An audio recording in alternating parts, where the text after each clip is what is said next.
রাজনৈতিক দলগুলোর মর্জির উপরে ছেড়ে দেওয়া হয়েছে। অথচ আমরা চেয়েছিলাম সংস্কারকে পরিপূর্ণভাবে বাস্তবায়ন করা হবে। সংবিধানের আর্টিকেল ৭০ সেটাতে সংশোধনীর ব্যাপারে রাজনৈতিক দলগুলো মোটা থেকে আমরা একমত যে আস্থা ভোট এবং অর্থ বিল ব্যক্তি রেখে বাকি বিষয়গুলো, কিন্তু বিষয়টা এমনভাবে সেখানে উল্লেখিত হলো যে এই আর্টিকেল 70 সেটা আসলে রাজনৈতিক দলগুলো যারা যেভাবে বলেছেন গণভোটের সিদ্ধান্ত পাশ হলেও তারা তাদের মতো করে করার এখতিয়ার রাখেন। একই ব্যক্তি একাধিক পদে থাকার বিধান, অর্থাৎ প্রধানমন্ত্রী একাধিক পদে থাকতে পারবেন কিনা, আন্তর্জাতিক চুক্তিগুলো সংসদ দ্বারা সেটাকে অনুমোদিত হতে হবে কিনা, এমন অনেকগুলো বিষয় রয়েছে যে বিষয়গুলোতে অনেক দলের নোট অফ ডিসেন্ট রয়েছে। কিন্তু সেই নোট অফ ডিসেন্ট গুলোকেই প্রধান করে তোলা হয়েছে, যেহেতু বলা হয়েছে রাজনৈতিক দলগুলো তারা তাদের রাজনৈতিক প্রতিশ্রুতি অনুযায়ী সেই সংস্কার পরিকল্পনাগুলো বাস্তবায়ন করবেন। যদি গণভোটের মধ্য দিয়ে জনগণ তারা তাদের সিদ্ধান্ত জানিয়ে দেন, তারপরেও কেন রাজনৈতিক দলগুলোকে তাদের মতানুসারে সংবিধান সংশোধনের সুযোগটা প্রদান করা হলো, সেই বিষয়টাতে একটা অস্পষ্টতার জায়গা তৈরি হয়েছে এবং এই সংস্কারের যে পরতগুলো রয়েছে সেগুলোকে নানা ভাগে আসলে ভাগ করা হয়েছে।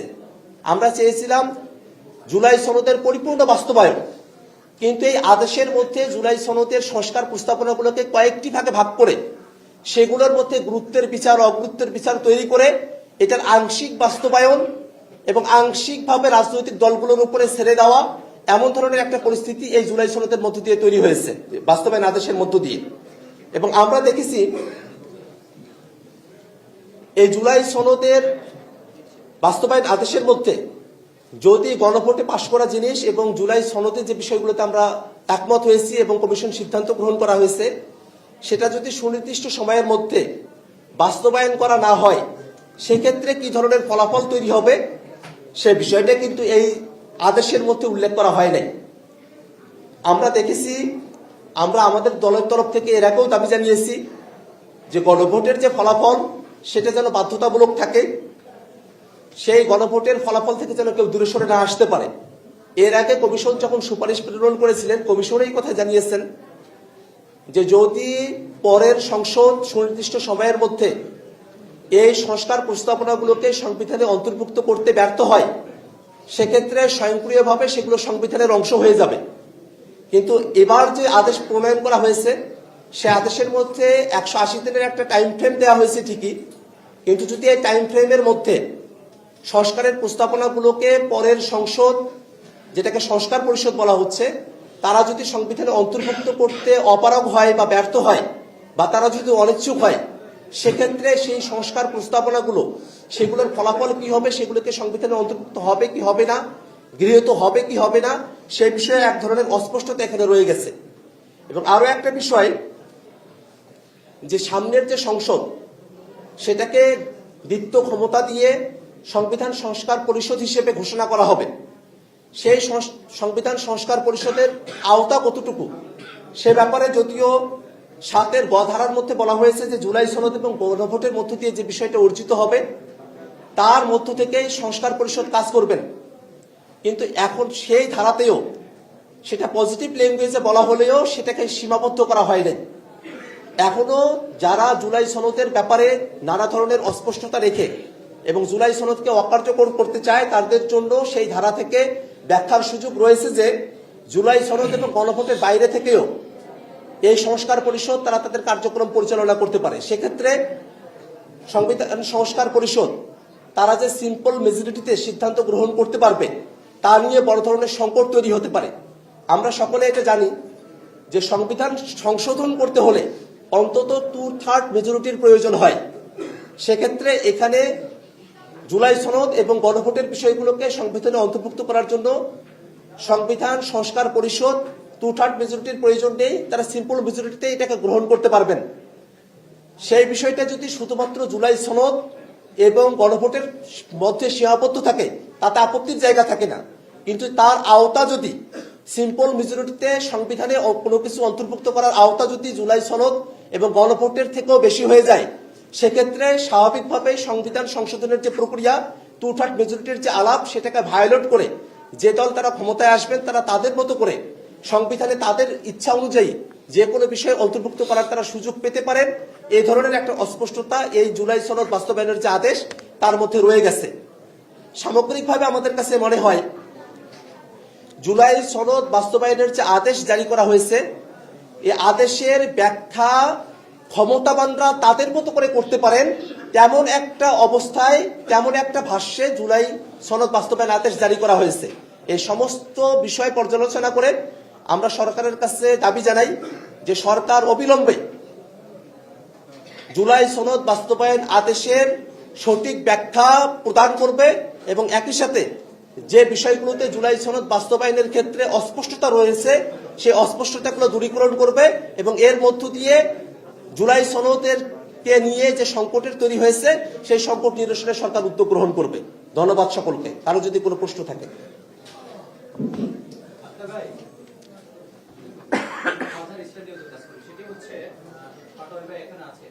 জুলাই সনদ বাস্তবায়নের আদেশ আপনারা প্রধান উপদেষ্টার পক্ষ থেকে চেয়েছিলেন এবং আপনারা বর্তমান রাষ্ট্রপতির অপসারণের জন্য আন্দোলন করতে চলেছেন। আপনাদের একটা প্রধান দাবি ছিল এটা, শেষ পর্যন্ত সরকার বর্তমান রাষ্ট্রপতির দ্বারা জুলাই সনদ অধ্যাদেশ না আদেশ জারি করলেন। আপনাদের আদেশ জারি যে ইচ্ছা সেটা পূরণ হয়েছে, কিন্তু সেটা রাষ্ট্রপতির মাধ্যমে হয়েছে। যে রাষ্ট্রপতির আপনার অপসারণ চাই সেই রাষ্ট্রপতির মাধ্যমে জুলাই সনদ বাস্তবায়ন হলো। আপনারা যেহেতু এখনো জুলাই সনদে স্বাক্ষর করেননি, আপনারা আসলে এটা ব্যাখ্যা দিচ্ছিলেন ফাইনালি জুলাই সনদ আপনারা মেনে নিলেন কিনা, এক আপনারা স্বাক্ষর করবেন কিনা বা কবে স্বাক্ষর করবেন?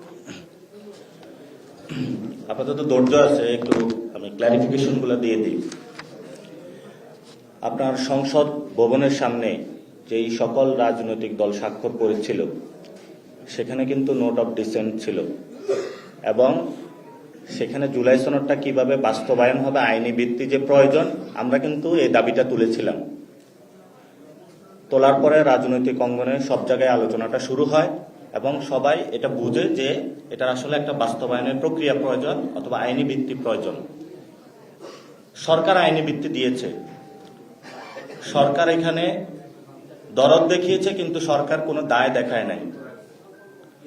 অর্থাৎ আপনার যখন কোথাও কম্পেশন থাকবে আপনার রেসপন্সিবিলিটি নিতে হবে।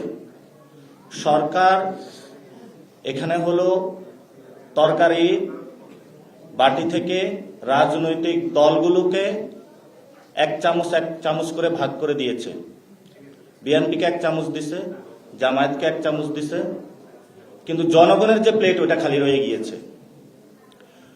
আমরা কি চেয়েছিলাম? আমরা চেয়েছিলাম এই গণ অভ্যুত্থানের পরে 72-এর যে ফেসিবাদী সংবিধান, সেই সাংবিধানিক কাঠামোকে পরিবর্তন করে জনগণের একটা কাঠামো নিয়ে আসতে, যাতে কোনো নতুন করে কেউ হাসিনার মতো আবিষ্কৃত না হয়ে জনগণের উপর গুলি চালাইতে না পারে। কিন্তু বাংলাদেশের দুর্ভাগ্য যে এক হাসিনা যাওয়ার পরে আরেক হাসিনা আসার জন্য আমাদের দরজায় কড়া নাড়ছে। তারা কি করলো? সংস্কার কমিশনে গিয়ে গুন্ডামি করলো এবং সেখানে যখন সবাই সব দল একটা বিষয় ঐক্যমত পোষণ করেছে সেখানে তারা ভেটো দিল, বলল আমরা এটা মানব না, খেলায় আছি কিন্তু তালগাছটা আমার। সংস্কার কমিশন অনেক আসলে বিপদে পড়েছেন, তারপরও ওই দলের নোট অফ ডিসেন্ট রেখে আমরা সামনের দিকে আগে বাড়িয়েছি দেশের স্বার্থে। কিন্তু বর্তমান যে পরিস্থিতিতে জুলাই সনদের আইনি ভিত্তি হয়েছে, তারা বলেছিল একটি প্রজ্ঞাপনের মাধ্যমে, আমরা বলেছি এটার আদেশ দিতে হবে। সরকার আদেশ দিয়েছে, এটা আমরা পেয়েছি। সাথে সাথে আমরা জানিয়েছিলাম যে ডক্টর ইউনূস দিতে হবে, শাহাবুদ্দিন চুপ্পু এটা দিতে পারবে না।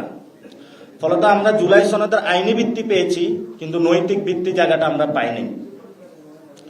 এবং এই জুলাই সনদে সরকার শুরুতে গণ অভ্যুত্থান শব্দটা উচ্চারণ করেছে। সার্বভৌম অভিপ্রায়ের যে প্রকাশ সেটা জনগণ থেকে নিয়েছে, কিন্তু সেই সার্বভৌম অভিপ্রায়ের যে সাইন যার মাধ্যমে দিয়েছে উনি কিন্তু জনগণের উপরে কয়েকদিন আগে গুলি চালিয়েছিল। ফলত সরকার এখানে আইনি ভিত্তি দিল, শেখ হাসিনা এবং আওয়ামী ফেসিজমের যে অংশ তার হাত দিয়ে এই জুলাই সনদকে সে অপবিত্র করেছে, 1 নাম্বার। 2 নাম্বার বিষয় হলো আমাদের যে মৌলিক সংস্কার কাঠামো আমরা চেয়েছিলাম, এই যে আদেশটা হলো, এই আদেশের মধ্য দিয়ে আমরা মৌলিক সংস্কারের পথে যেতে পারবো না। এখানে বাংলাদেশে একটা সাংবিধানিক সংকট আবার রয়ে গেল। অর্থাৎ বাংলাদেশের যে ফেসিবাদী কাঠামো মূলোৎপাটন করার জন্য আমাদের এখানে যেই সমস্যাগুলো রয়েছে, সরকার যে আদেশ দিয়েছে এই আদেশের মধ্য দিয়ে এই সংকটগুলো আমরা ভবিষ্যতে দূরীভূত করতে পারবো না। কেন পারবো না? যখন থেকে গণ অভ্যুত্থানের পর আমরা চুপ্পুকে সরাইতে চাইলাম, বিএনপি বাধা দিল, সংস্কার কমিশন এসে গুন্ডামি করলো। এরপরে জুলাই স্বাক্ষর অনুষ্ঠানের দিন বলল যে আমি সব মানি, তাল গাছ আমার। কিভাবে বাস্তবায়ন হবে সে প্রক্রিয়াও তারা ঘোলাটে করে রাখলো এবং সেই প্রক্রিয়ার মধ্যে দুইটি দল এই সংস্কারের যে প্রক্রিয়াটা নিজেদের ভোট ব্যাংক বাড়ানোর হাতিয়ার হিসেবে ব্যবহার করলো। ফলত এই সংস্কার প্রক্রিয়াটা একটা ভোট ব্যাংক বাড়ানোর একটা টুলস হিসাবে তাদের কাছে। কিন্তু এনসিপি মনে প্রাণে বাংলাদেশে মৌলিক সংস্কার নিয়ে আসতে চায়। সেই জন্য আমরা জুলাই ঘোষণাপত্র থেকে শিক্ষা নিয়ে সেখানে কিন্তু সাইন করতে যাইনি এবং আমরা বলেছিলাম যে আপনি যে আদেশটা দিবেন এই আদেশের ড্রাফটটা আমাদেরকে আগে দেখাতে হবে। কিন্তু সরকার এই ড্রাফটটা না দেখিয়ে নিজস্ব ক্ষমতা বলে একটা আদেশ জারি করেছে। আর যিনি ড্রাফটটা করেছে, আমি নাম তার উচ্চারণ করব না, তার মনোমগজে যদি বাংলাদেশের জনগণ থাকতো এই ধরনের ড্রাফট উনি তৈরি করতেন না, এই ধরনের আদেশ তিনি তৈরি করতেন না। এটা আদেশ হয়েছে কিন্তু একটা জনবিরোধী আদেশ হয়েছে। উনার মাথায় ছিল বিএনপির প্রেসক্রিপশন। কারা এই আদেশটা দিয়েছে এটা বাংলাদেশের সকল মানুষ জানে, সাংবাদিক ভাইয়েরা আপনারাও জানেন। উনি গত গণ অভ্যুত্থানের পর থেকে এই পর্যন্ত গণ অভ্যুত্থানকে কিভাবে মুজিবীয় সংবিধানের ভিতরে ঢুকানো যায় এই প্রচেষ্টাই করে যাচ্ছে। উনি আমাদের আইনমন্ত্রী হিসাবে আছেন, তো উনি যদি জনগণটা মাথায় রাখতেন উনি কিন্তু এই ধরনের আদেশটার যে ড্রাফটিংটা এটা উনি করতেন না। এই ড্রাফটিং এর যে 4টি কোশ্চেন রয়েছে, এই আদেশের প্রথম যে কোশ্চেনটা সেটাতে অস্পষ্টতা রয়েছে। বলা হয়েছে তত্ত্বাবধায়ক সরকার জুলাই সনদের যেই প্রক্রিয়া সেই অনুসারে হবে, কিন্তু জুলাই সনদে তত্ত্বাবধায়ক সরকারের কথা রয়েছে, সবাই ঐক্যমত হয়েছে, কিন্তু গঠনের প্রক্রিয়াতে নোট অফ ডিসেন্ট রয়েছে বিএনপির। তাহলে সে আবার 72 সংবিধানের দিকেই তো আমরা যাচ্ছি। এখন বাংলাদেশের মানুষের বড় সংকটের জায়গা হলো এই যে 72 যে সংবিধান, যেটা একটা ফেসিবাদী সংবিধান, আমরা সেটাকে পরিবর্তন করতে চেয়েছিলাম। এই 72 সংবিধানকে রক্ষা করার জন্য নব্য পাহারাদার হিসাবে বিএনপি হলো মাঠে আবির্ভূত হয়েছে, যেটা আমাদের জন্য দুঃখজনক। কিন্তু বিএনপির যারা সিনিয়র লিডার, যারা ক্ষমতার চেয়ার আঁকড়ে ধরতে চায়, যাদের হলো প্রেস ব্রিফিং এ আসলে কোনটা বলবে এটা মাথায় ঠিক থাকে না, যাদের হলো বর্তমান রাজনীতি থেকে রিটায়ারমেন্ট করা উচিত, যারা গত 15 বছরে ব্যাংকের বাগবটারা করে আওয়ামী লীগের সাথে খেয়েছিল, তাদের সেই দায়বদ্ধতার জায়গা থেকে তারা এখন আওয়ামী লীগের পক্ষে দাঁড়িয়েছে। এই জন্য বিএনপির সকল যারা মাঠ কর্মী নেতা কর্মী রয়েছে, যারা বাংলাদেশে সত্যিকার একটি পরিবর্তন করতে চায়, তাদেরকে পাশ কাটিয়ে তারা স্বৈরাচারের দিকে আবির্ভূত হচ্ছে। আমি বিএনপির নেতা কর্মীদের আহ্বান রাখবো, যেই সংস্কারের আদেশটা জারি হলো, আপনারা ইলেকশনের দিন এসে হ্যাঁ ভোট দিয়ে আপনাদের যারা এই 72 পাহারাদার যারা লিডারশিপ রয়েছে, আপনারা তাদেরকে লাল কার্ড দেখাতে হবে। যদি লাল কার্ড দেখাতে না পারেন, তাহলে যেই সালাউদ্দিন কমিশনটা হয়েছিল, এই সালাউদ্দিন কমিশন নব্বর পাহারাদার হিসাবে এই 72 সংবিধান আগামী সংসদে আবার আমাদেরকে চাপিয়ে দেওয়ার চেষ্টা করবে। তারা এখন নতুন করে কথা উঠেছে যে গণভোটের মাধ্যমে তো সংশোধন করা যায় না। এটা তো সত্য, গণভোট একটা রেফারেন্ডাম জিনিস, এটা বাংলাদেশের যে কোনো লয়ার ফার্স্ট ইয়ারের স্টুডেন্ট জনে এটা তার আপনাকে এখানে এসে বলতে হবে না। কিন্তু গণভোটের মাধ্যমে একটা জনগণ তার মতামত জানায়।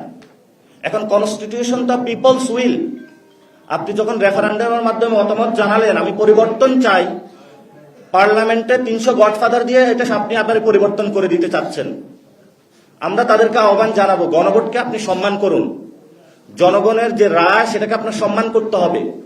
জনগণ কিভাবে এই সামাজিক চুক্তি করবে, জনগণ কিভাবে সোসাইটিতে বসবাস করবে, তাদের গাঠনিক ক্ষমতার কিন্তু প্রাথমিক প্রয়োগটা হলো কিন্তু গণভোট। গণভোটের মধ্য দিয়ে সে কনসেন্টটা দিতেছে, কিন্তু এই কনসেন্টটা পার্লামেন্টে 300 গডফাদারের মধ্য দিয়ে আপনারা নষ্ট করবেন না। সেই জন্য আপাদমস্তক যে আদেশটা দেওয়া হয়েছে, মোটা দাগে আমরা বলতে পারি সরকার হলো সব রাজনৈতিক দলকে খুশি করেছে, কিন্তু জনগণকে হলো তারা পাশ কাটিয়ে গিয়েছে। মৌলিক সংস্কারের পথে এই আদেশের মধ্য দিয়ে আমরা মৌলিক সংস্কারের পথে যেতে পারবো না। গভর্নমেন্টের অ্যাকাউন্টেবিলিটি, ট্রান্সপারেন্সি, গুড গভর্নেন্স আমরা যেতে পারবো না। এই আদেশের মধ্য দিয়ে আমরা আবার সেই 72 স্বৈরাচারী সংবিধানের পথে হাঁটতেছি এবং সেই শাসন কাঠামোর দিকে আমরা হাঁটতেছি। এজন্য আমাদের জায়গা থেকে যেটা আমরা বলবো, সরকারের যে 4টি হাবুটের মধ্যে যে প্যাকেজটা দিয়েছে, এই প্যাকেজের মধ্যে অস্পষ্টতা রয়েছে। এই প্যাকেজের অস্পষ্টতার জায়গায় সরকারকে আরো স্পষ্ট করতে হবে। যখন স্পষ্টতা আসবে এবং যখন আমরা দেখব একটি সংকট থেকে বের হয়ে, ফেসিবাদী কাঠামো থেকে বের হয়ে আমরা নতুন একটা ব্যবস্থার দিকে যাচ্ছি, তখন আমরা সাইন করে দেব।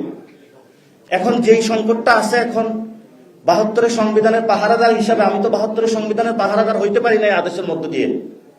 এই জন্য এই আদেশের সরকারকে স্পষ্ট করতে হবে। ওনারা কয়ের মধ্যে যেটা বলেছে, ঘয়ের মধ্যে যেটা বলেছে, এটা কিন্তু উল্টে একটা প্রক্রিয়া। ফলত তারা যখন স্পষ্ট করবে এবং সামনে যে নির্বাচন রয়েছে, সরকার বলেছে একই দিনে গণভোট হবে এবং জাতীয় নির্বাচন হবে। সরকার দেখেন বিচার প্রক্রিয়া একটা গুবলেট পাকালো। যখন শেখ হাসিনার বিচার হচ্ছে, ঢাকাতে তারা আইন শৃঙ্খলা কন্ট্রোল করতে পারলো না, সরকার এখানে ব্যর্থ হলো। যখন সংস্কার প্রক্রিয়া আসলো, রাজনৈতিক দলগুলোর কাছে সরকার নথি স্বীকার করলো এবং তারা জনগণকে পাশ কাটিয়ে রাজনৈতিক দলগুলোর কাছে, জামায়াত এবং বিএনপির কাছে তারা আত্মসমর্পণ করলো। যেই জনগণ এই সরকারকে বসিয়েছে, সেই সরকার চেয়ারে বসার পরে জনগণকে বলে আমি তোমাকে চিনি না, আমি শুধু বিএনপি এবং জামায়াতকে চিনি। এটা তো জনগণের সাথে একটা হাস্যরসিকতা করলো এই সরকার। তারপরে আসি যে নির্বাচন। যখন সরকার এতগুলো বুকলেট পাকাচ্ছে, এতগুলো অব্যবস্থাপনা, ব্যর্থতার পরিচয় দিচ্ছে, আপনি ওই দিনে গিয়ে কিভাবে ইলেকশনটা করবেন, এটা আমাদের সন্দেহতার জায়গা থেকে গেল। এবং আমরা মনে করি বাংলাদেশে দ্রুত গতিতে ইলেকশন হওয়া প্রয়োজন, কিন্তু সরকার যেই পথে এগুচ্ছে, সংকট আরো ঘনীভূত করছে এবং গণভোট নির্বাচন কিভাবে সরকার পালন করবে, বাংলাদেশে আয়োজন করবে, এটার এখন আমরা রোডম্যাপ পাইনি। ফলত সরকার নির্বাচন নিয়ে ব্যস্ত, নির্বাচন আয়োজন করবে, সংস্কার নিয়ে সরকার কোনো দায় নিল না। সরকার সরাসরি জনগণকে বিদ্যাঙ্গুলি দেখিয়েছে। আচ্ছা, একটা প্রশ্ন, মানে এতক্ষণ ধরে যে কথাগুলো জানতে চাই যে তার মানে কি বলা যায় যে যেহেতু অনেক কিছু হয় স্পষ্ট, এনসিপি এই যে বাস্তবায়নের আদেশ কমিটি এসেছে যেটি সংবিধান সংশোধন গণভোটে নয়, নির্বাচিত সংশোধন, এরকম প্রক্রিয়া এসেছে বিএনপির একজন নেতার কাছ থেকে। আজকে এই বিষয়টা একটু জুড়ে দিন। প্রথম হলো সংস্কার প্রক্রিয়া থেকে প্রত্যাখ্যান করে আমরা সংস্কার প্রক্রিয়ার মধ্যে থেকেই আগামীর বাংলাদেশে আমরা সংস্কার প্রক্রিয়া সম্পূর্ণ করতে চাই। কিন্তু আমরা এটাও স্পষ্ট করতে চাই, যেই প্রক্রিয়া আদেশটা জারি করা হয়েছে, যে কথামালাগুলো এসেছে, এটার মধ্য দিয়ে আমরা আবার পূর্বের ফেসিবাদী ব্যবস্থার দিকে যাব। নতুন কোনো কাঠামো আমরা দেখতেছি না। এবং সংস্কার কমিশন যে সুপারিশমালা দিয়েছে, যদি সরকার ওই পথে হাঁটতো তাহলে হয়তোবা আমরা ভালো কিছু পেতাম। এই জন্য সরকার কয়েকজন উপদেষ্টাকে পাশে বসিয়ে, যেখানে বিএনপি এবং জামায়াতের উপদেষ্টা রয়েছে, তাদের কথা মতো সরকার জনগণকে পাশ কাটিয়ে 72 সংবিধানের পথে হাঁটা শুরু করেছে। এই জন্য সরকার যখন ওই পথে হাঁটবো, আমরা সরকারকে ওই পথে হাঁটার জন্য আহ্বান জানাচ্ছি এবং আমরা রাজপথে আমাদের সভা সেমিনার থেকে সর্ব জায়গায় যে আমাদের উপস্থিতি বিরাজ করব, আমরা সেখানে একটা পথেই সরকারকে নিয়ে যাওয়ার চেষ্টা করব, যাতে জনগণ একটা ফেসিবাদী কায়দা থেকে বেরোয় নতুন একটি শাসনতান্ত্রিক কাঠামোতে যেতে পারে। আর আপনি যে সেকেন্ড কোশ্চেনটি করেছেন যে গণভোটের মাধ্যমে সংবিধান সংশোধন, এটা তো সত্য, গণভোটের মাধ্যমে সংবিধান সংশোধন করা যায় না।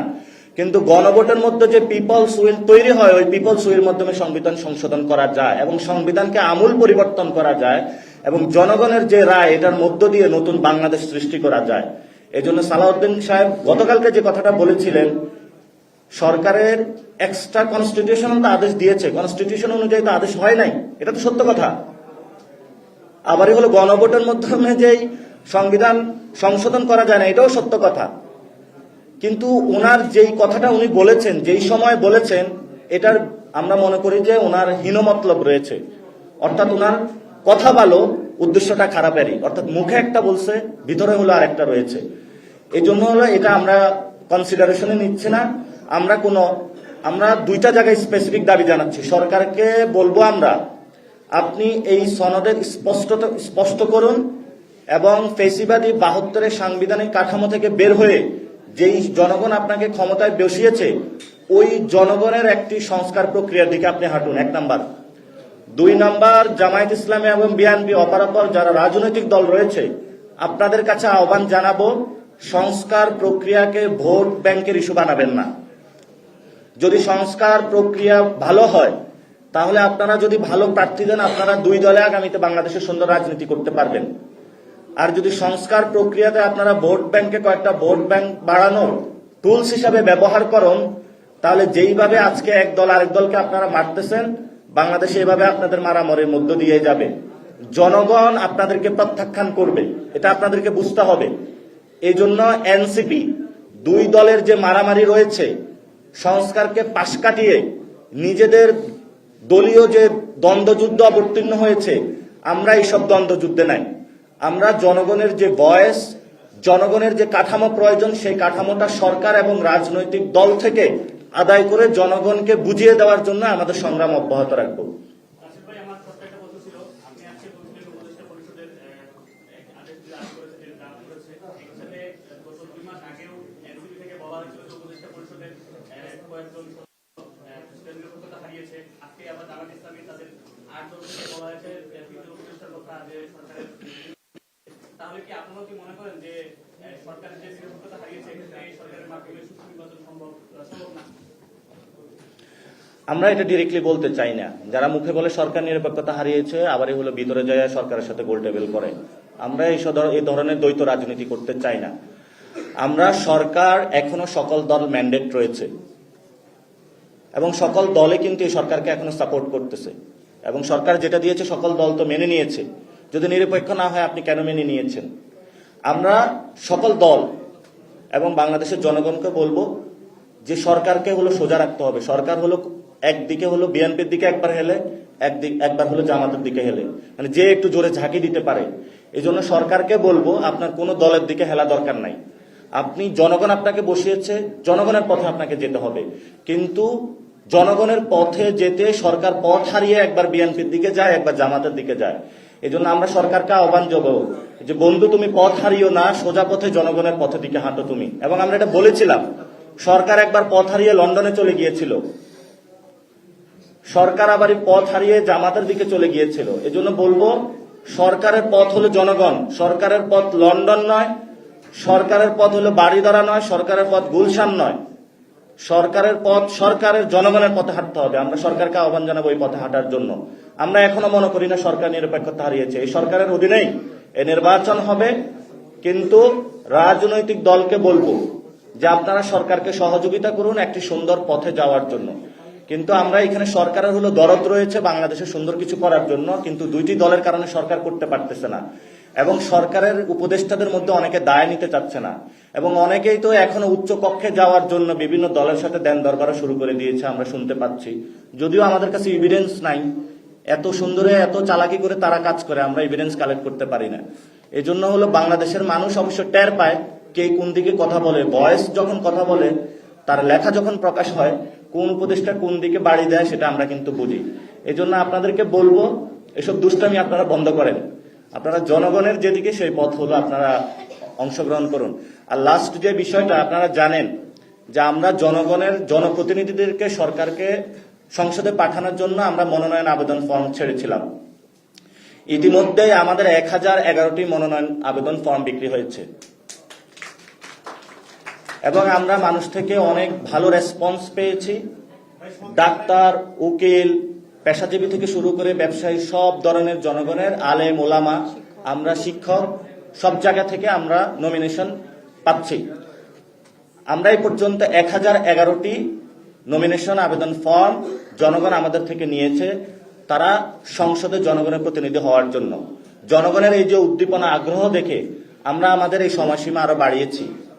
এটা আগামী 20 নভেম্বর পর্যন্ত এই রূপায়ণ ট্রেড সেন্টারের 2 তলায় আপনারা এসে সংগ্রহ করতে পারবেন এবং অনলাইন থেকেও আপনারা সংগ্রহ করতে পারবেন।